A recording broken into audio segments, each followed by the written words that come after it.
l'étude, que ce soit des textes, des contes, des mythes, du cinéma, pour moi, ça fait un tout. Et pour moi, c'est le reflet de l'être humain, du fonctionnement de l'être humain. Les contes, ou les mythes, du moins, ça va être l'explication des archétypes, comment on fonctionne. Bon, prenez Oedipe, on en parle depuis la nuit des temps, Narcisse, c'est un fonctionnement. Honnêtement, les mythes, pour moi, je les ai plus pris comme les textes fondateurs de la société dans laquelle on est.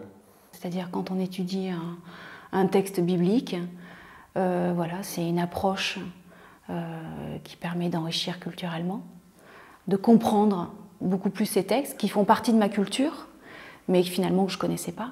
Ce que surtout moi j'aime beaucoup et qu'on fait souvent dans les cours, c'est le lien avec un certain nombre de mythes ou de contes. Souvent les contes sont utilisés en soutien par rapport à une analyse d'un tableau. Ça permet d'augmenter son imaginaire par rapport à ce que peut proposer éventuellement la peinture. Ça propose une autre lecture de quelque chose d'artistique aussi. Les contes ont cet aspect un peu hyper simplifié et en même temps extrêmement complexe, avec à nouveau une multiplicité d'interprétations, de la même façon qu'un tableau peut générer énormément d'émotions différentes. Et ça, c'est assez jubilatoire.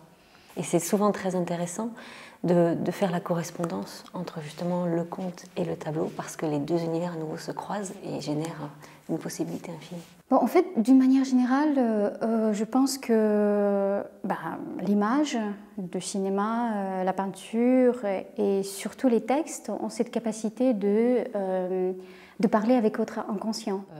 Suite à la lecture du conte, on comprend encore une fois en fait le rôle de chacun des personnages. Et très souvent, il y a trois fonctions dans les contes. Il y a celui du roi, du héros et de la fée. C'est ce qui est proposé dans les contes. Et en analysant le conte, on peut faire des liens dans notre vie personnelle. On a toujours cette interactivité en fait qui s'opère. Le travail avec Mobina aussi permet en plus de faire des liens. De faire des liens avec les textes, avec la Bible, avec les mythes. On parle d'histoire, donc c'est vraiment, ça apporte une vraie culture. Il y a une relation directe entre les textes et la vie de tous les jours, quoi. On a travaillé sur Moïse et la traversée du désert. On est toujours confronté à ces mêmes problèmes, je trouve, avec tous les textes. C'est-à-dire qu'on se retrouve devant des choses qui choquent. Et c'est au moment où ça choque qu'il y a quelque chose vraiment à aller chercher, quoi.